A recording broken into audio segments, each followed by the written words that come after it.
अथ श्री पंचमुख हनुमत कवचम् श्री पंचवदनायांजनेयाय नमः। ओम अस्य श्री पंचमुख हनुमान मंत्रस्य ब्रह्मा ऋषिः गायत्री छन्दः पंचमुख विराट हनुमान देवता ह्रीं बीजां श्रीं शक्तिः क्रौं कीलकां क्रौं कवचां क्रैं अस्त्राय फट् इति दिग्बन्धः। श्रीगरुड उवाच अथ ध्यानं प्रवक्ष्यामि शृणु सर्वाङ्गसुन्दरी यत्कृतं देवदेवेन ध्यानं हनुमतः प्रियम्। पंचवक्त्रं महाभीमं त्रिपञ्चनयनैर्युतं बाहुभिर्दशभिर्युक्तं सर्वकामार्थसिद्धिदं पूर्वं तु वानरं वक्त्रं कोटिसूर्यसमप्रभां दंष्ट्राकरालवदनं भ्रुकुटीकुटिलीक्षणाम् अस्यैव दक्षिणं वक्त्रं नारसिंहं महाद्भुताम् अत्युग्रतेजो वपुषां भीषणं भयनाशनां पश्चिमं गारुडं वक्त्रं वक्रतुण्डं महाबलं सर्वनागप्रशमनं विषभूतादिकृतं नमः। उत्तरं शौकरं वक्त्रं कृष्णं दीप्तं नभोपमां पातालसिंहवेताल जलरोगाकृतं नमः। ऊर्ध्वं हयाननं घोरं दानवान्तकरं परं येन वक्त्रेण विप्रेन्द्र तारकाख्यं महासुरां जघान शरणं तस्यात् सर्वशत्रुहरं परम् ध्यात्वा पंचमुखं रुद्रं हनुमन्तं दयानिधिं खड्गं त्रिशूलं खड्वाङ्गं पाशमङ्कुशपर्वतं मुष्टिं कौमोदकीं वृक्षं धारयन्तं कमण्डलुं विन्धिपालं ज्ञानमुद्रां दशभिर्मुनिपुङ्गवाम् एतान्यायुधजालानि धारयन्तं भजाम्यहं प्रेतासनोपविष्टान्तां सर्वाभरणभूषितां दिव्यमालाबरधरां दिव्यगन्धानुलेपनां सर्वाश्चर्यमयं देवं हनुमद्विश्वतोमुखां पञ्चाशमच्युतमनेकविचित्रवर्णवक्त्रं शशाङ्कशिखरं कविराजवर्यं पीताम्बरादिमुकुटैर्रूपशोभिताङ्गं पिङ्गाक्षमाद्यमनिशं मनसा स्मरामि मर्कटेशं महोत्साहं सर्वशत्रुहरं परं शत्रुसंहर मां रक्ष श्रीमन्नाभमुद्धर। ॐ हरिमर्कट मन्त्रमिदं परिलिख्यति लिख्यति वामतले यदि नश्यति नश्यति शत्रुकुलं यदि मुञ्चति मुञ्चति वामलता। ॐ हरिमर्कटाय स्वाहा। ॐ नमो भगवते पंचवदनाय पूर्वकपिमुखाय सकलशत्रुसंहारकाय स्वाहा। ॐ नमो भगवते पंचवदनाय दक्षिणमुखाय करालवदनाय नारसिंहाय सकलभूतप्रमथनाय स्वाहा। ॐ नमो भगवते पंचवदनाय पश्चिममुखाय गरुडाननाय सकलविषहराय स्वाहा। ॐ नमो भगवते पंचवदनायोत्तरमुखायादिवाराहाय सकल संपत्कराय स्वाहा। ओम नमो भगवते पंचवदनायोर्ध्वमुखाय हयग्रीवाय सकल जनवशंकराय स्वाहा। ओम अस्य श्री पंचमुख हनुमान मंत्रस्य श्रीरामचंद्र ऋषिः अनुष्टुप् छन्दः पंचमुख वीर हनुमान देवता हनुमानिति बीजां वायुपुत्र इति शक्तिः अंजनासुत इति कीलकां श्रीरामदूत हनुमत्प्रसाद सिद्ध्यर्थे जपे विनियोगः। ओम अंजनासुताय अंगुष्ठाभ्यां नमः। ओम रुद्रमूर्तये तर्जनीभ्यां नमः।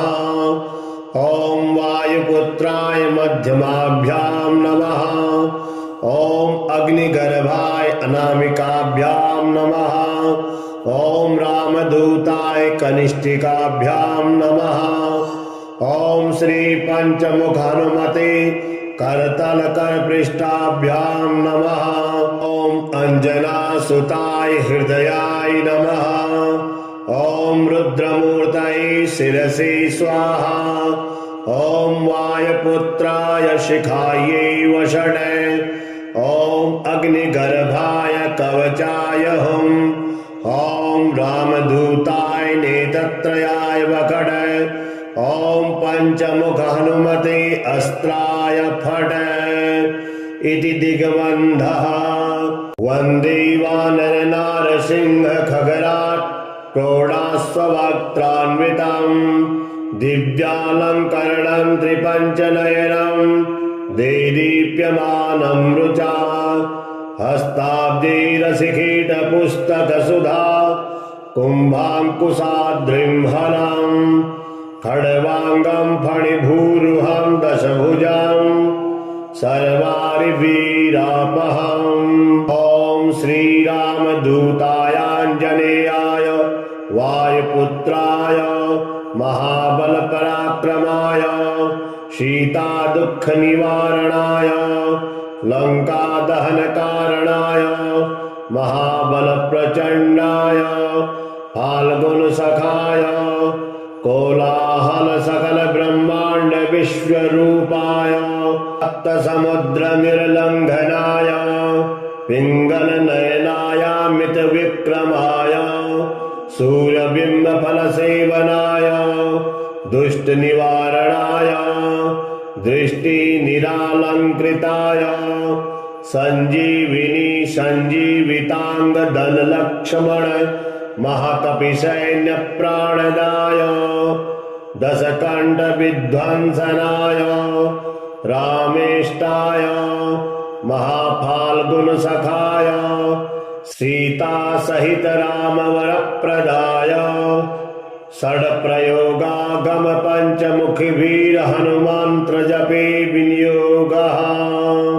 ओम हरिमर्कटमर्कटाय बम बम बम बम बम वसट स्वाहा। ओम हरिमर्कटमर्कटाय फम फम फम फम फम फट स्वाहा। ओम हरिमर्कटमर्कटाय खेम खेम खेम खेम खेम मारणाय स्वाहा। ओम हरिमर्कटमर्कटाय लुम लुम लुम लुम लुम आकर्षित सकल संपत्कराय स्वाहा। ओम हरिमर्कटमर्कटाय धम धम धम धम धम शत्रुस्तंभनाय स्वाहा। ओम टम टम टम टम टम कूर्ममूर्तये पंचमुख वीर हनुमते परयंत्र परतंत्रोच्चाटनाय स्वाहा। ओम कं खं गं घं अं चं छं जं झं इयं टं ठं डं ढं णं तं धं धं धं नं पं भं वं भं मं यं रं लं वं सं सं सं सं हं। ओम पूर्वकपिमुखाय पंचमुख हनुमते टं टं टं टं टं सकलशत्रुसंहरणाय स्वाहा। ॐ दक्षिणमुखाय पंचमुख हनुमते करालवदनाय नरसिंहाय ॐ ह्रां ह्रीं ह्रौं ह्रैं ह्रौं ह्रः सकलभूतप्रीतदमनाय स्वाहा।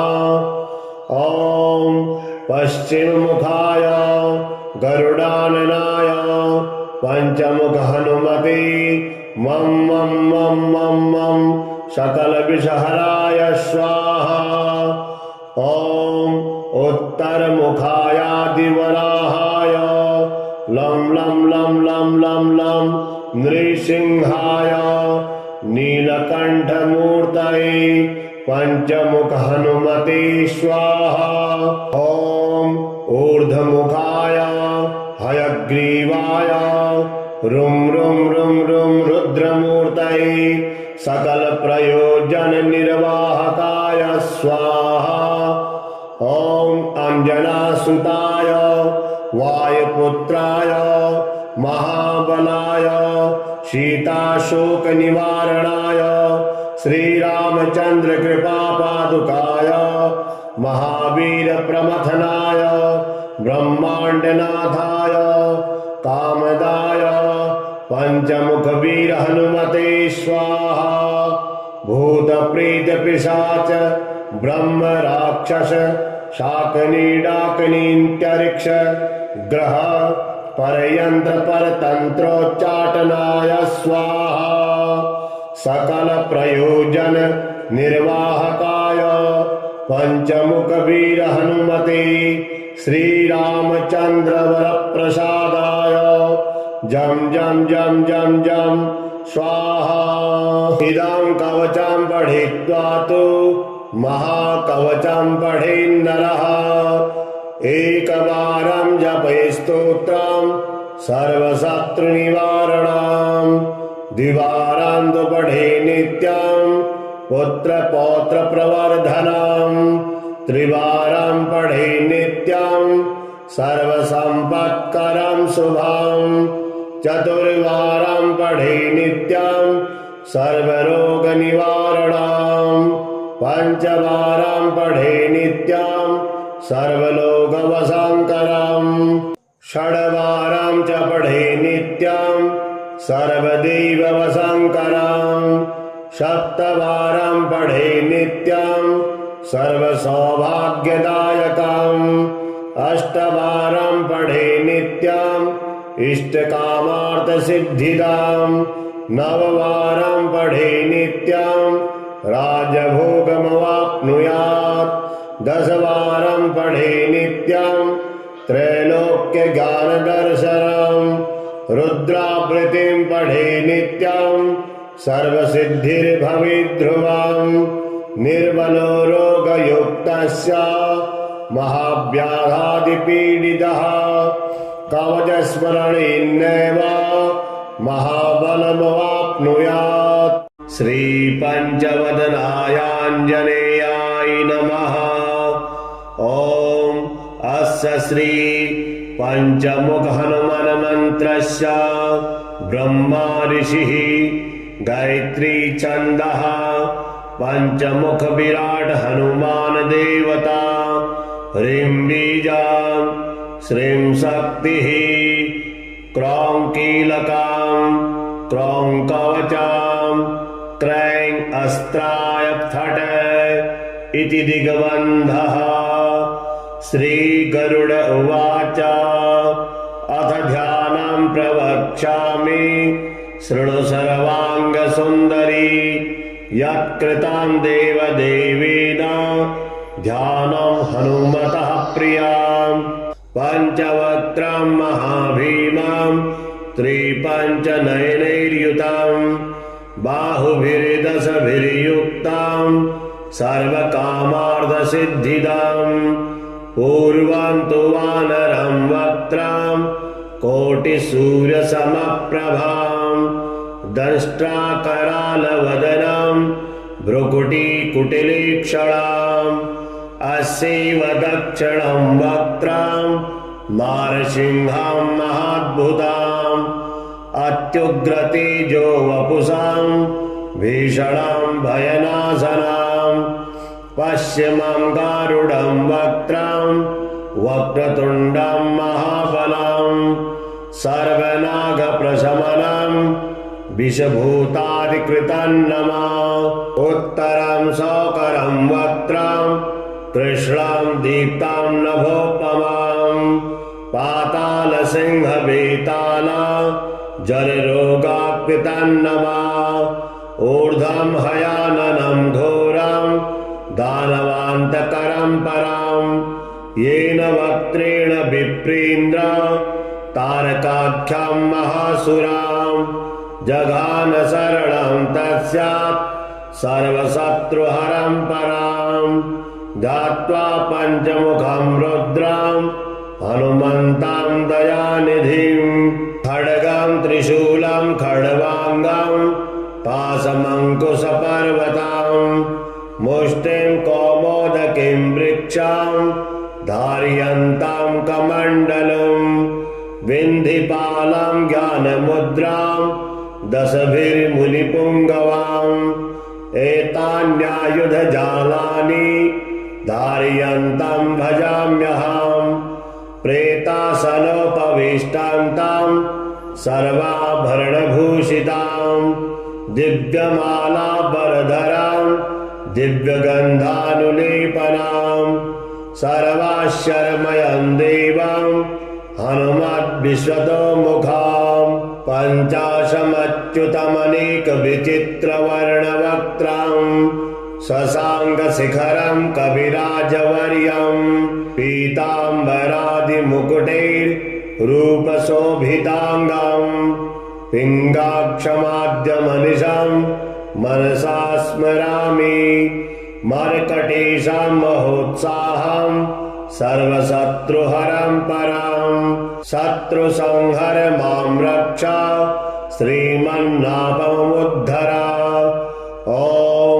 हरिमर्कट मन्त्रमिदं परिलिख्यति लिख्यति वामतले यदि नश्यति शत्रुकुलं यदि मुञ्चति वामलता ॐ हरिमर्कटाय स्वाहा ॐ नमो भगवते पंचवदनाय पूर्वकपिमुखाय सकलशत्रुसंहारकाय स्वाहा ॐ नमो भगवते पंचवदनाय दक्षिणमुखाय करालवदनाय नारसिंहाय सकलभूतप्रमथनाय स्वाहा ॐ नमो भगवते पंचवदनाय पश्चिममुखाय गरुडाननाय सकलविषहराय स्वाहा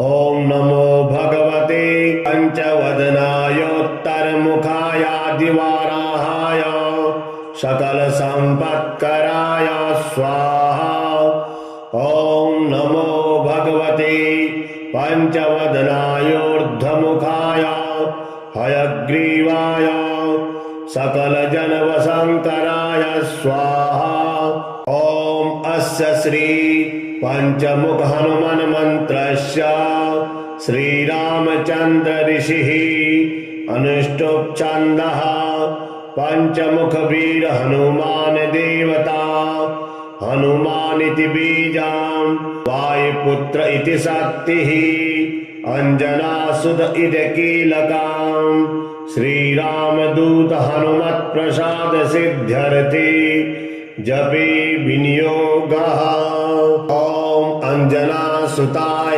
अंगुष्ठाभ्यां नमः ॐ रुद्रमूर्तये तर्जनीभ्यां नमः ॐ वायुपुत्राय मध्यमाभ्यां नमः ॐ अग्निगर्भाय अनामिकाभ्यां नमः ॐ रामदूताय कनिष्ठिकाभ्यां नमः ॐ श्री पंचमुख हनुमते करतलकरपृष्ठाभ्यां नमः ॐ अंजनासुताय हृदयाय नमः ॐ रुद्रमूर्तये शिरसि स्वाहा।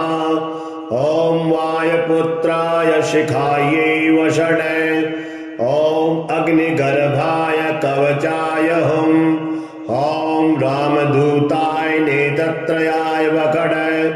ॐ पञ्चमुख हनुमते अस्त्राय फटे इति दिग्बन्धः। वन्दे वानर नारसिंह खगराट् क्रोडास्ववक्त्रान्वितम् दिव्यालङ्करणं त्रिपञ्चनयनं देदीप्यमानं रुचा। हस्ताब्जैरसिकीटपुस्तकसुधा कुम्भाङ्कुशाद्रिं हरम् खड्वाङ्गं फणिभूरुहं दशभुजं सर्वारिवीरापहम्। ॐ श्रीरामदूतायाञ्जनेयाय वायुपुत्राय महाबलपराक्रमाय सीतादुःखनिवारणाय लङ्कादहनकारणाय महाबलप्रचण्डाय फाल्गुनसखाय कोलाहल सकल ब्रह्मांड विश्वरूपाय सप्तसमुद्रनिर्लङ्घनाय पिङ्गलनयनायामित विक्रमाय सूर्यबिम्बफलसेवनाय दुष्टनिवारणाय दृष्टिनिरालङ्कृताय सञ्जीविनी सञ्जीविताङ्गदलक्ष्मण महाकपिसैन्यप्राणदाय दशकण्ठविध्वंसनाय रामेष्टाय महाफाल्गुनसखाय सीतासहित रामवरप्रदाय षड्प्रयोगागम पञ्चमुखवीर हनुमन्त्रजपे विनियोगः। ॐ हरिमर्कटमर्कटाय बम बम बम बम बम वसट स्वाहा। ॐ हरिमर्कटमर्कटाय फम फम फम फम फम फट स्वाहा। ॐ हरिमर्कटमर्कटाय खेम खेम खेम खेम खेम मारणाय स्वाहा। ॐ हरिमर्कटमर्कटाय लुम लुम लुम लुम लुम आकर्षित सकल संपत्कराय स्वाहा। ॐ हरिमर्कटमर्कटाय धम धम धम धम धम शत्रुस्तंभनाय स्वाहा। ॐ टम टम टम टम टम कूर्ममूर्तये पंचमुखवीर हनुमते परयंत्र परतंत्रोच्चाटनाय स्वाहा। ॐ कं खं गं घं ङं चं छं जं झं इयं टं ठं डं ढं णं तं धं धं धं नं पं फं वं भं वं यं रं लं वं सं सं सं सं हं। ॐ पूर्वकपिमुखाय पंचमुख हनुमते टं टं टं टं टं सकल शत्रु संहरणाय स्वाहा।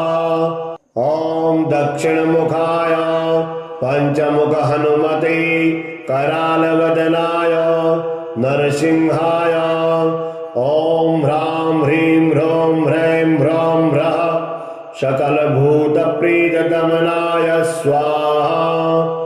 ॐ पश्चिममुखाय गरुडाननाय पंचमुख हनुमते मं मं मं मं मं सकलविषहराय स्वाहा। ॐ उत्तरमुखायादिवराहाय लं लं लं लं लं लं नृसिंहाय नीलकण्ठमूर्तये पंचमुख हनुमते स्वाहा। ॐ ऊर्ध्वमुखाय हयग्रीवाय रुं रुं रुं रुं रुद्रमूर्तये सकल प्रयोजन निर्वाहकाय स्वाहा। ॐ अंजनासुताय वायुपुत्राय महाबलाय सीताशोक निवारणाय श्रीरामचंद्र कृपा पादुकाय महावीर प्रमथनाय ब्रह्माण्डनाथाय कामदाय पंचमुखवीर हनुमते स्वाहा।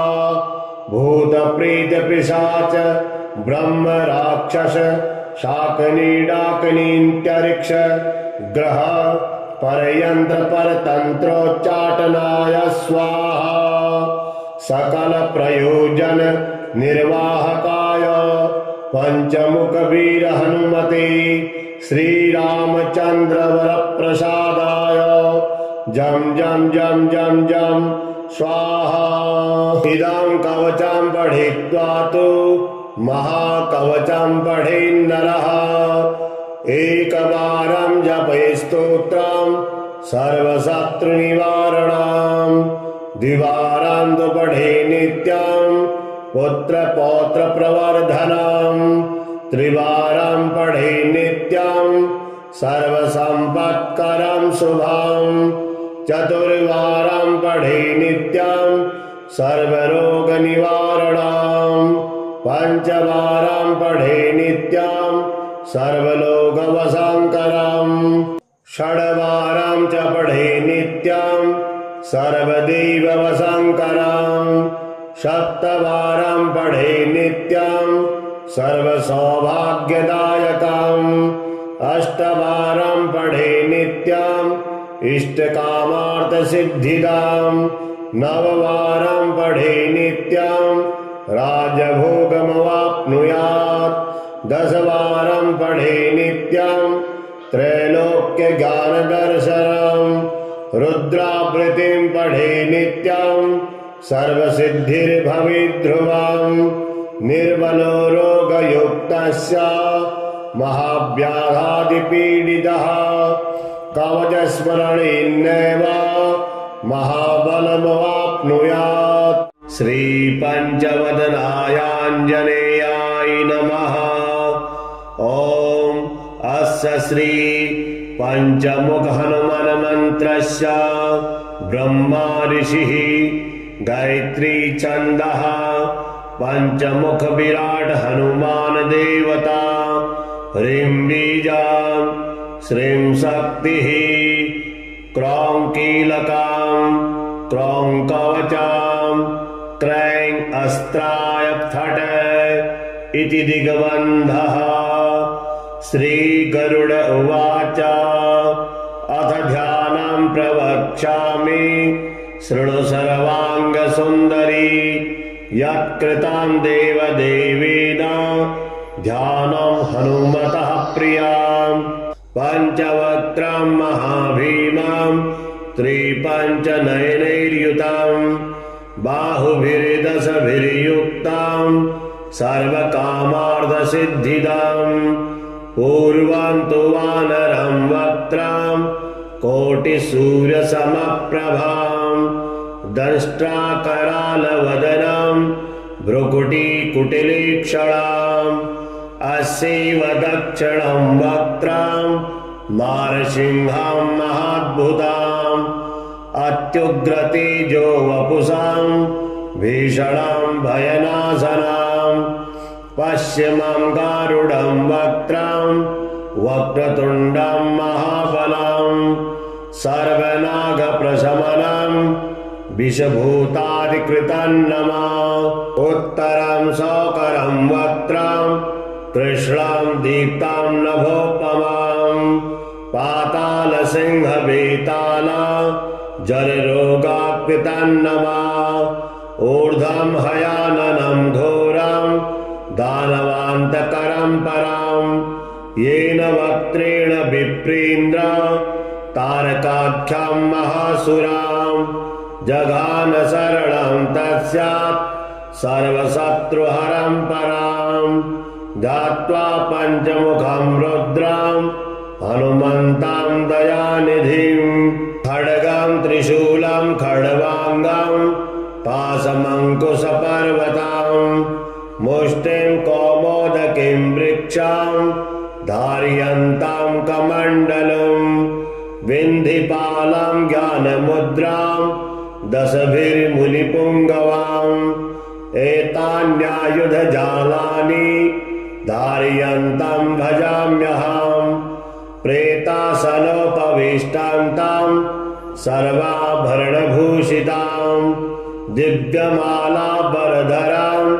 दिव्यगन्धानुलेपनां सर्वाश्चर्यमयं देवां हनुमद्विश्वतोमुखां पञ्चाशमच्युतमनेकविचित्रवर्णवक्त्रां शशाङ्कशिखरं कविराजवर्यं पीताम्बरादिमुकुटैर्रूपशोभिताङ्गं पिङ्गाक्षमाद्यमनिशं मनसा स्मरामि मर्कटेशं महोत्साहं सर्वशत्रुहरं परं शत्रुसंहर मां रक्ष श्रीमन्नाभमुद्धर।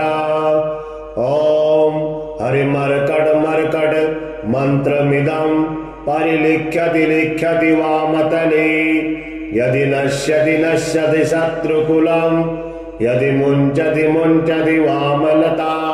ॐ हरिमर्कटाय स्वाहा। ॐ नमो भगवते पंचवदनाय पूर्वकपिमुखाय सकलशत्रुसंहारकाय स्वाहा। ॐ नमो भगवते पंचवदनाय दक्षिणमुखाय करालवदनाय नारसिंहाय सकलभूतप्रमथनाय स्वाहा।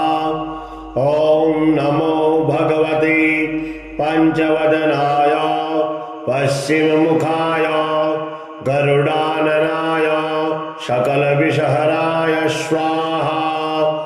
ॐ नमो भगवते पंचवदनायोत्तरमुखाय दिवाराहाय सकलसम्पत्कराय स्वाहा। ॐ नमो भगवते पंचवदनायोर्ध्वमुखाय हयग्रीवाय सकलजनवशङ्कराय स्वाहा। ॐ अस्य श्री पंचमुख हनुमन् मन्त्रस्य श्रीरामचन्द्र ऋषिः अनुष्टुप् छन्दः पंचमुख वीर हनुमान देवता हनुमानिति बीजां वायुपुत्र इति शक्तिः अंजनासुत इति कीलकां श्रीरामदूत हनुमत्प्रसाद सिद्ध्यर्थे जपे विनियोगः। ॐ अंजनासुताय अंगुष्ठाभ्यां नमः। ॐ रुद्रमूर्तये तर्जनीभ्यां नमः। ॐ वायुपुत्राय मध्यमाभ्यां नमः। ॐ अग्निगर्भाय अनामिकाभ्यां नमः। ॐ रामदूताय कनिष्ठिकाभ्यां नमः। ॐ श्री पंचमुख हनुमते करतलकरपृष्ठाभ्यां नमः। ॐ अंजनासुताय हृदयाय नमः। ॐ रुद्रमूर्तये शिरसि स्वाहा। ॐ वायुपुत्राय शिखायै वषडे। ॐ अग्निगर्भाय कवचाय हुम्। ॐ रामदूताय नेत्रत्रयाय वकडे। ॐ पंचमुख हनुमते अस्त्राय फट् इति दिग्बन्धः। वन्दे वानर नारसिंह खगराट् क्रोडास्ववक्त्रान्वितं दिव्यालङ्करणं त्रिपञ्चनयनं देदीप्यमानं रुचा हस्ताब्जैरशिखितपुस्तकसुधा कुम्भाङ्कुशाद्रिं हलं खड्वाङ्गं फणिभूरुहं दशभुजां सर्वारिवीरापहम्। ॐ श्रीरामदूतायाञ्जनेयाय वायुपुत्राय महाबलपराक्रमाय सीतादुःखनिवारणाय लङ्कादहनकारणाय महाबलप्रचण्डाय फाल्गुनसखाय कोलाहल सकल ब्रह्मांड विश्वरूपाय सप्तसमुद्रनिर्लङ्घनाय पिङ्गलनयनाय मितविक्रमाय सूर्यबिम्बफलसेवनाय दुष्ट निवारणाय दृष्टि निरालंकृताय संजीविनी संजीवितांग दल लक्ष्मण महाकपि सैन्य प्राणदाय दशकंठ विध्वंसनाय रामेष्टाय महाफाल्गुन सखाय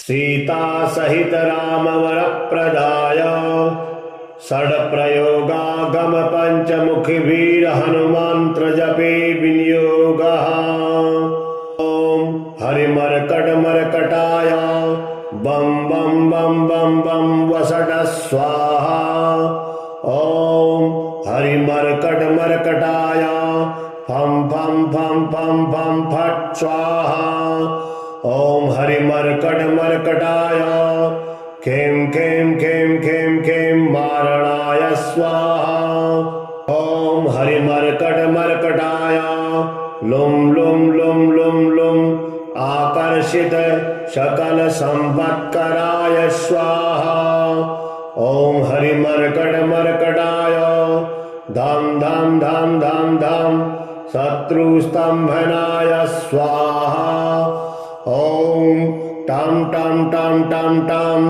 कूर्म मूर्तये पंचमुख वीर हनुमते परयंत्र परतंत्रोच्चाटनाय स्वाहा ओम कं खं गं घं अं चं छं जं झं इयं टं ठं डं ढं णं तं धं धं धं नं पं फं वं भं वं यं रं लं वं सं सं सं सं हं ओम पूर्वकविमुखाय पंचमुख हनुमते टम टम टम टम टम सकल शत्रु संहरणाय स्वाहा ओम दक्षिण मुखाय पंचमुख हनुमते कराल वदनाय नरसिंहाय ओम ह्रां ह्रीं ह्रों ह्रैं ह्रौं ह्रः सकल भूत प्रीत गमनाय स्वाहा ओम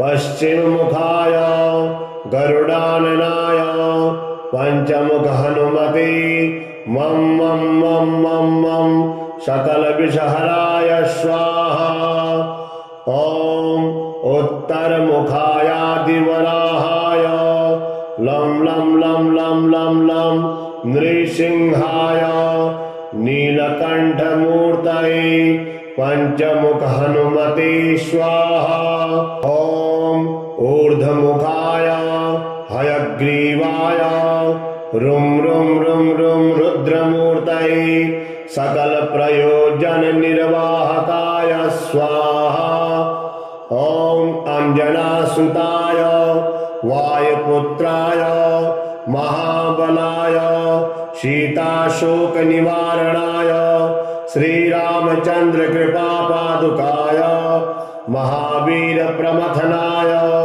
ब्रह्मांडनाथाय कामदाय पंचमुख वीर हनुमते स्वाहा भूत प्रीत पिशाच ब्रह्म राक्षस शाकनी डाकनीत्यरिक्ष ग्रह परयंत्र परतंत्रोच्चाटनाय स्वाहा सकल प्रयोजन निर्वाहकाय पंचमुख वीर हनुमते श्रीरामचंद्र वर प्रसादाय जम जम जम जम जम स्वाहा इदं कवचं पठित्वा तु महाकवचं पठेन्नरः एकवारं जपे स्तोत्रं सर्वशत्रुनिवारणं द्विवारं तु पठे नित्यं पुत्रपौत्र प्रवर्धनं त्रिवारं पठे नित्यं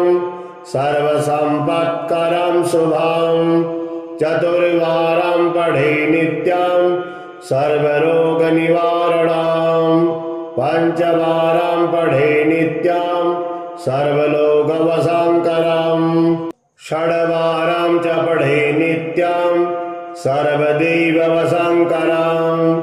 सप्तवारं पठे नित्यं सर्वसौभाग्यदायकं